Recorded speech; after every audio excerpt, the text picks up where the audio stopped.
Welcome to Choice Classic Radio. Like us on Facebook, subscribe to us on YouTube, and help keep this show alive by donating at choiceclassicradio.com. For more of your favorite old-time radio shows, join us on our companion podcast, Choice Classic Radio Detectives, where we bring to you tales from the greatest detective shows the golden age of radio had to offer. And now, with 526 episodes broadcast from 1941 to 1952, we bring to you The Inner Sanctum Mystery.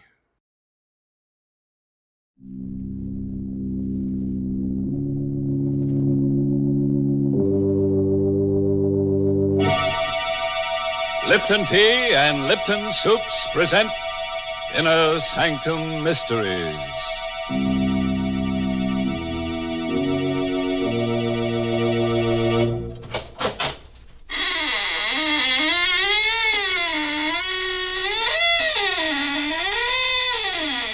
Good evening, friends. This is your host to welcome you once again to the Inner Sanctum. Do come in and join our circle, but watch out you don't get double-crossed. But, you're disturbed by those bodies dangling from the ceiling. Well, you know some people, they just die to come here. Then they hang around week after week and never say a word. Well, I have a theory about that, Mr. Host. What's that, Mary? Maybe the reason they're hanging around is because they think we're going to serve refreshments later on. Say, that could be, all right. You know, lots of folks are like that. And who can blame them? When there's good food ahead, they just won't leave. And that's especially true if there's a chance that Lipton tea is on the menu. Now, the reason for that is simply this. Lipton tea is tea at its delicious best because Lipton's has such grand brisk flavor. In fact, brisk is the very word the tea experts themselves use to describe Lipton's full, hearty taste. You'll agree, I'm sure, the very first time you try it, for Lipton's is so lively and full-bodied and satisfying. Yes, it's that brisk flavor that makes more people buy and enjoy Lipton's than any other brand of tea in the world. So whenever you ask for tea, make sure you ask for Lipton tea.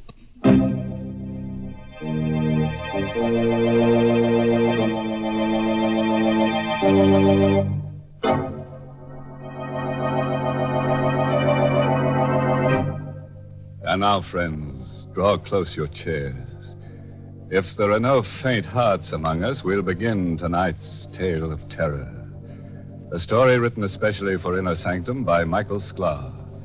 Our star tonight is Santa Ortega, who plays the role of Elwood Fitch in You Could Die Laughing. We wanted to escape our problem, forget about it, so we went to the movies.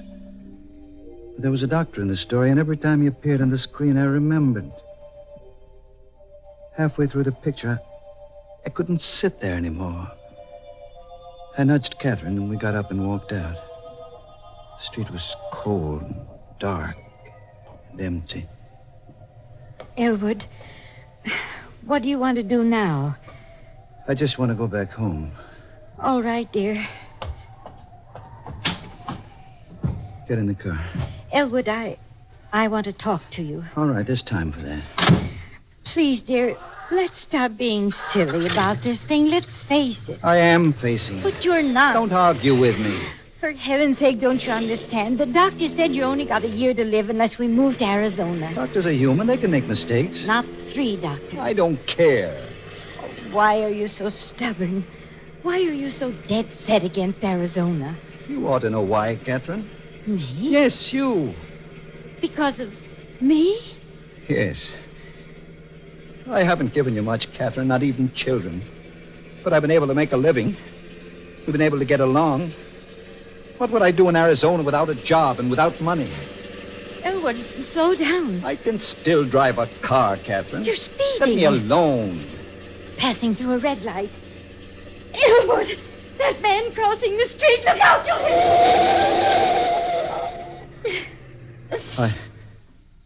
Catherine. Did I? Yes. He's lying on the ground. Good Lord. He walked in front of the car. Well, we've got to help him.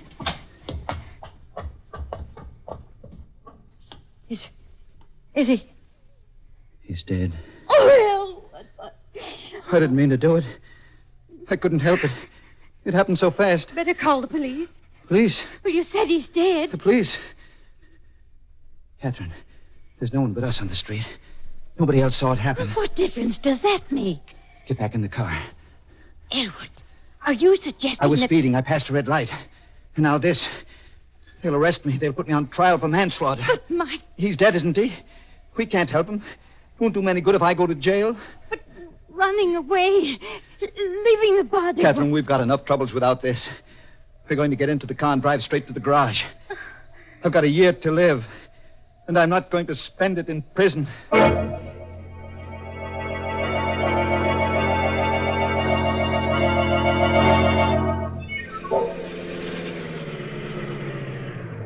Good evening, Mr. Fitch. Want me to put the car away for you? Yes. Show must have let out early, huh? We didn't stay to the end, Anne. I didn't care for the picture. Ah, them pictures. I always tell my wife. Say, what did you hit? Hit? Yeah, your front bumper. Blood on it. That blood. A dog ran in front of the car. Do me a favor, Dan. Wash it off before you put the car away. Sure thing, Mr. Fitch.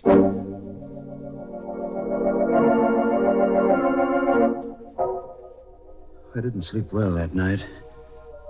Bad dreams, all mixed up. About doctors. They all looked like the man lying on the street. And their faces were covered with blood. I woke up exhausted. Breakfast is on the table, Elwood. Just a moment. That newspaper can wait. Your toast is getting cold. Oh, here it is. What are you looking for? The story. You mean last night? It's in the newspaper? Listen to this. Stenger, victim of hit-and-run driver. The body of Augie Stenger, underworld character, was discovered early this morning at the intersection of Broad and Main Streets. Police believe Stenger was the victim of a hit-and-run driver. The front door. Yes. Do you think it's the police? I don't know. Get a grip on yourself. I'll see who it is. Morning. You, Mr. Fitch? Yes. What can I do for you? I don't like to talk business on the front doorstep. Business? It's about last night, that accident. What accident? Don't try to act innocent. I saw that hit and run. Now can I come in? Let me handle this, Catherine. Who are you? The name is Chandler. I was sitting in my car last night at Broad and Main Street. I saw the accident and I followed you home. Thought I ought to talk to you about it this morning. What do you want? The cops are looking for that hit-and-run driver. I'm the only guy that knows you're him.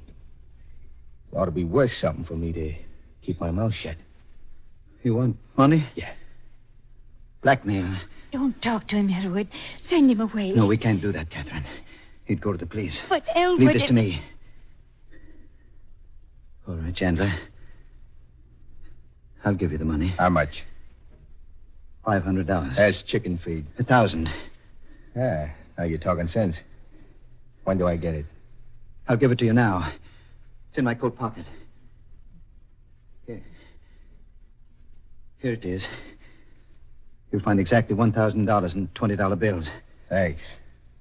Now, get out of here. Now, wait a minute. Don't get nasty, Fitch. I'm doing you a favor. You got your money. Now get out. I'm going. But I'll be back. We call this the first installment. Elwood, where did you get that money you gave him? Money? Last night you said we couldn't go to Arizona because we had no money. Yet you just gave that man $1,000. Where'd you get it? I was ashamed to tell you. I took it from Stenger, Stenger? the man we hit. I put my hand inside his coat to see if his heart was beating. The money was in the inside pocket. Elwood, how could you? Don't look at me like that, Catherine. We've been married a long time. Long enough for you to know that I'm not a crook or a murderer. But to kill a man and then take his money. Try to understand. All day long I've been thinking. A year to live. A year to live. When you know you're going to die, it does something to you. You forget what's right and what's wrong. I thought, with that $1,000 and the few hundred we've got in the bank, I thought we might be able to go to Arizona after all. Well, the money is gone. Yes. Don't think about it anymore. How can I stop thinking? You heard what Chandler said. That $1,000 is the first installment. He'll blackmail us out of everything we own.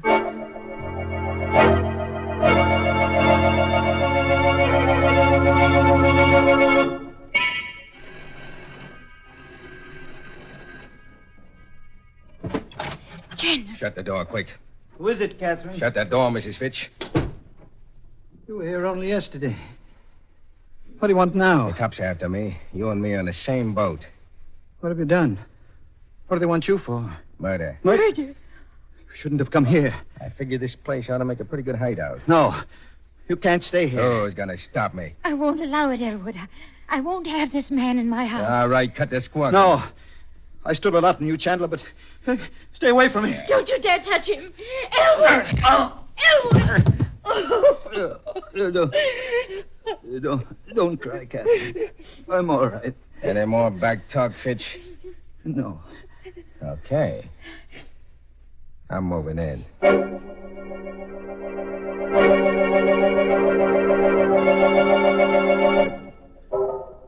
He took over the house. He used Catherine and me as servants, treated us like dirt. There was nothing we could do about it. Just the three of us, cooped up in that little house. We couldn't go out. Food and cigarettes were sent up from the store. Went on like that until Tuesday morning. Hush, Elwood. Chandler will hear you. He can't. He's in the bedroom. You're going to give yourself up? I can't stand this anymore. I can't stand it. Well, do what you think is best, darling. I've made up my mind. Rather than put up with that man, I'd prefer to go to prison. I'll call the police right now. Hello, operator. Get me police headquarters. Got a pal at headquarters, Fitch? Hey, Chandler. Don't point that gun at me. Cancel that call. All right. Hello, operator. Operator. Never mind that call to police headquarters. No, nothing's wrong. I just made a mistake. Thank you. You made your last mistake, Fitch.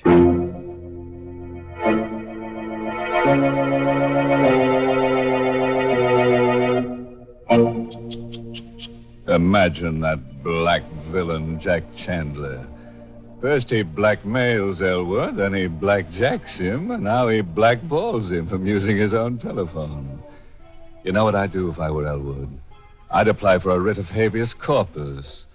That is, if Chandler doesn't turn Elwood into a corpus first. Things do look bad for Elwood, I must admit, Mr. Host. My, what a lot of unpleasant surprises he's been having. Yes, and he's in for a lot more, Mary. Goodness. Well, right now, I'd much rather talk about pleasant surprises. Well, that's a lady's privilege, Mary. You go right ahead. A good instance of a pleasant surprise happened to me one of those glorious sunny days last week. Florence Perry and I drove out to the woods to gather spring wildflowers. But we'd scarcely reached the woods when the sky clouded over, and in a few minutes we were chilled to the bone. Back to the car we hurried, figuring the whole afternoon was ruined. And it was then that Florence brought out that pleasant surprise I mentioned. A whole big thermos of heavenly hot Lipton tea. Well, we sat down and had ourselves a regular tea party right there in the woods. Suddenly everything seemed bright and cheery again. Lipton's had certainly saved the day with its bracing, cheery taste, its delightful, brisk flavor. The same thing happens so often with so many folks. Any time during the day, Lipton's is a pleasant, refreshing treat. Tea with a glorious, full-bodied tang that adds extra zest to every occasion. The reason? It's worthwhile remembering, friends. Lipton tea has brisk flavor.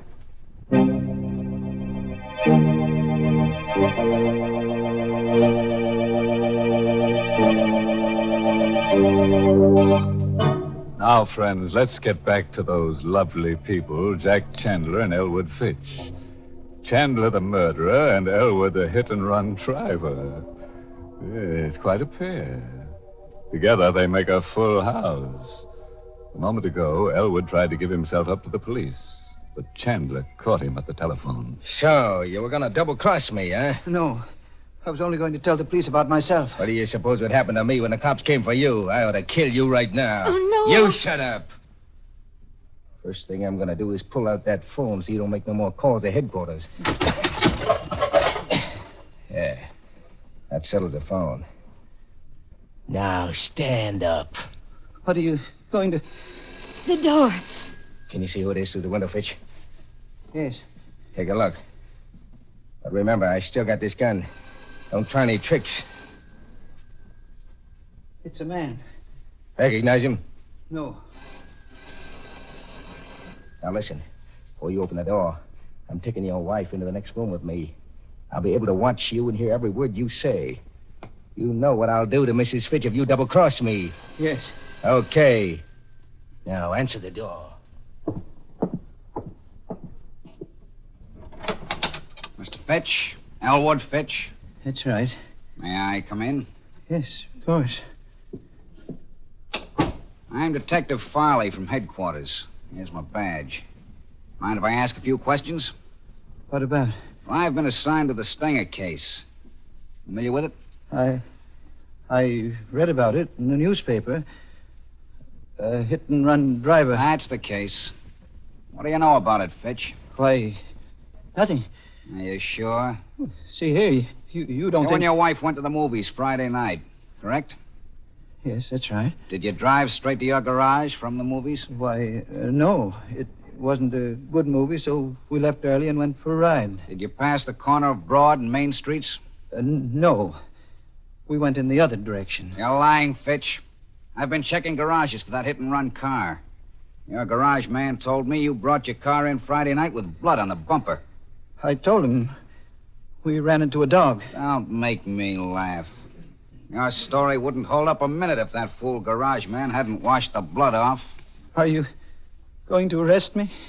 I need evidence first. When I get it, I'll come back.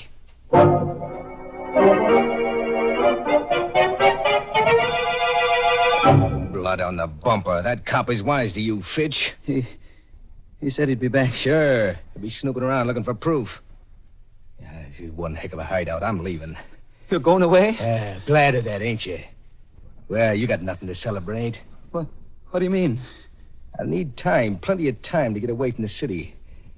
I'm not going to leave you here to squeal to the cops as soon as I'm out of the door. We wouldn't tell the police. Yeah, I'm going to make sure you don't. I got one murder rap on me already. It might as well be 3. 3? Elwood, he means it. Listen, Chandler.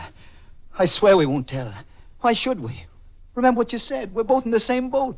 The police are after me, too. You tried to double-cross me once before. I ain't taking any chances. Please. There's no use begging. It won't do no good. When are you going to do it? Before I go. Sometime after dark.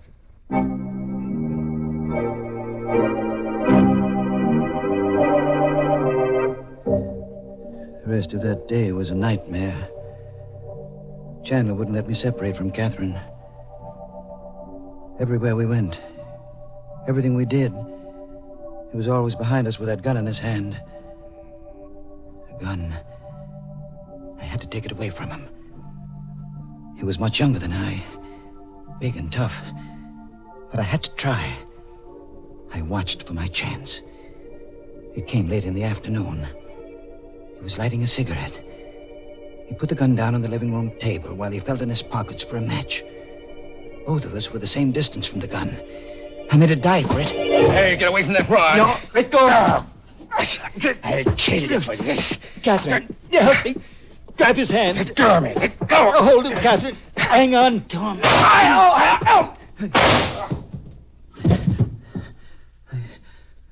He's dead. I had to shoot him. I had to. Now what will we do? I don't know. What would he do if the positions were reversed? Call the police. No. The money. The money I gave him. The $1,000 I took from Stenger. He still got it. It's ours again, Catherine. We're going to Arizona. Arizona? Don't you see? It's just like it was before he came. We'll take the money and we'll go to Arizona. But his body... He's a murderer, he said so himself. We'll put the body into the car, drive out to the suburbs, and leave it on the highway.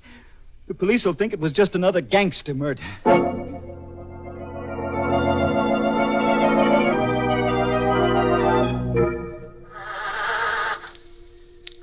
I was just able to squeeze the dead body into the luggage compartment. Hurry, Elwood. Let's get away before one of the neighbors sees us. Oh, my gosh. Now, what's the matter? The gasoline gauge. It's almost empty. We'll have to stop at the garage.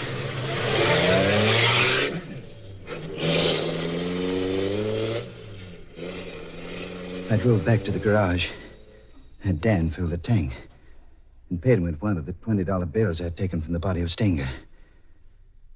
Dan gave me a queer look as he brought me the change. Here you are, Mr. Fitch. 13 gallons out of a $20 bill.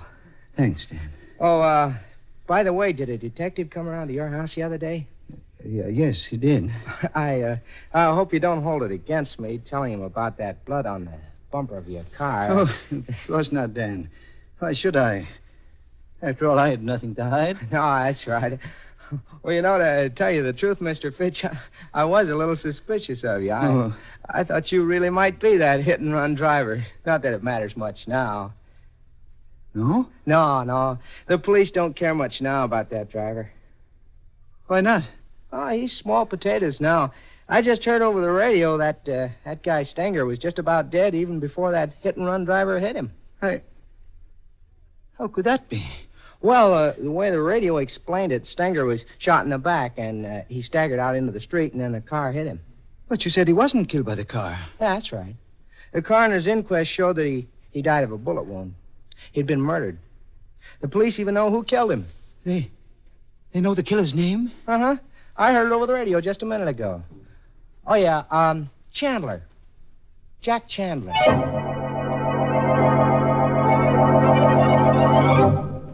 I don't remember driving away from the garage. Kept going around in my brain. Chandler had murdered Stenger. Catherine and I had run away from a crime we hadn't committed. No wonder Chandler had seen the accident. No wonder he feared the police. And now he was dead. His body packed into the luggage compartment of the car. Elwood, you're not listening to me. What? Oh, I was thinking about Chandler. That's what I was talking about.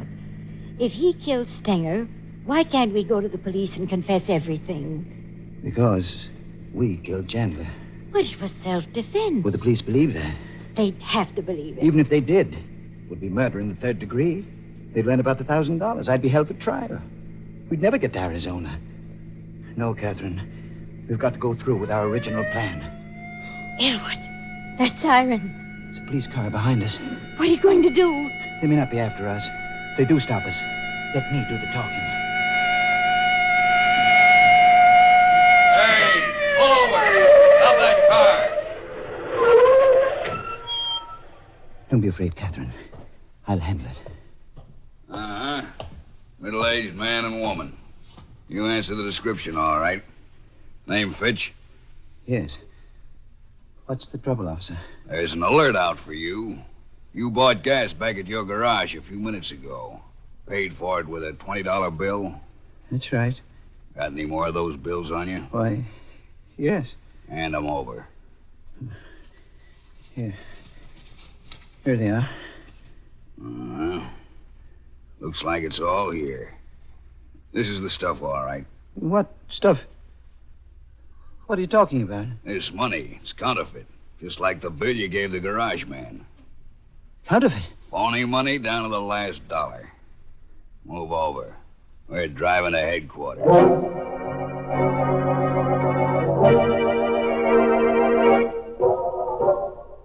Well, that's the story, Detective Farley.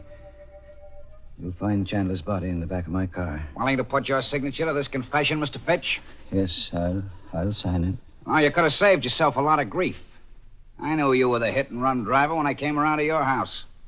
But I needed the proof, and you gave it to me when you broke one of these phony $20 bills. Well, did you know then about the money? Sure.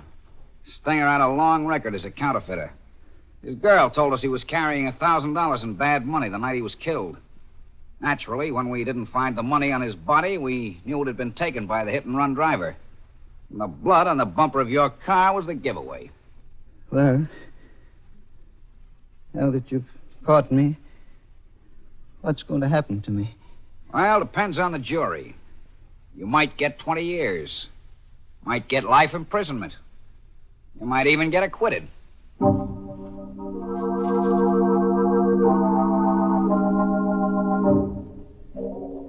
I'm in the courtroom now. Catherine beside me, waiting for the decision. The jury just filed in. The judge has asked if they reached a verdict. The foreman of the jury is rising to his feet. Your Honor, we find the defendants not guilty. Catherine, Oh, Elwood, thank heaven. I don't know whether to laugh or cry. Oh, darling, you were right from the very beginning. Money or no money, we're going to Arizona.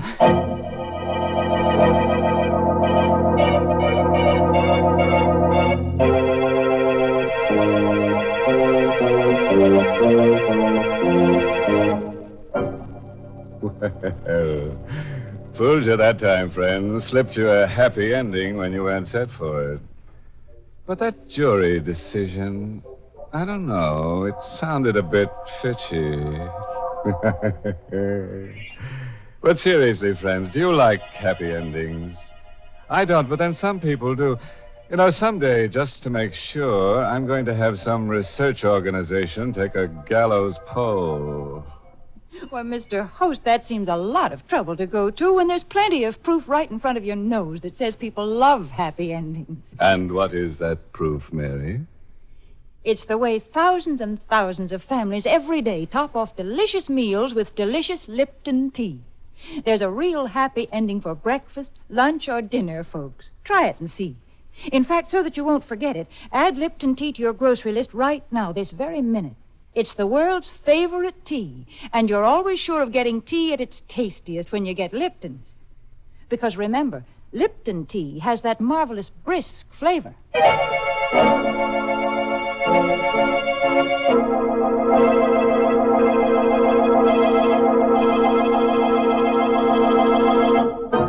A parting word of advice, friends, drawn from the experiences of Elwood Fitch.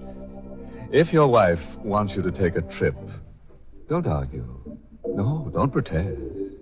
Simply bash her on the head and deliver her to the police. You can always say she tripped. Oh, yes, this month's Inner Sanctum mystery novel is I Hate Blondes by Wolf Kaufman.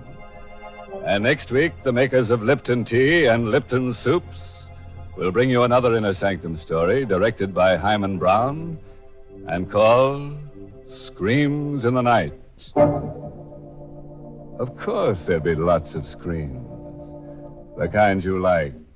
Blood-curdling. And there's the usual triangle. A man, his wife, and another girl. But the joker is, he who grasps best gasps last. Don't get it? And for the details, better be listening to Inner Sanctum next week. Until then, good night. Pleasant dreams.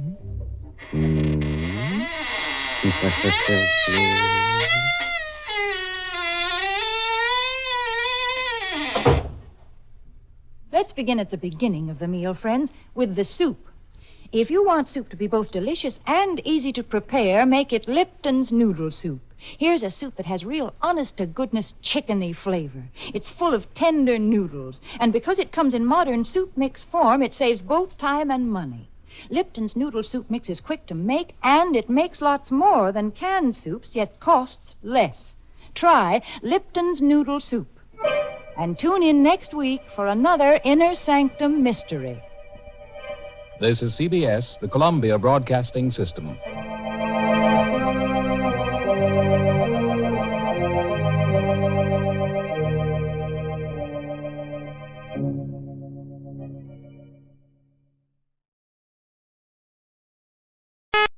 That concludes today's episode. We'd like to thank you and remind you to donate at choiceclassicradio.com. Remember, your donations make episodes like this possible.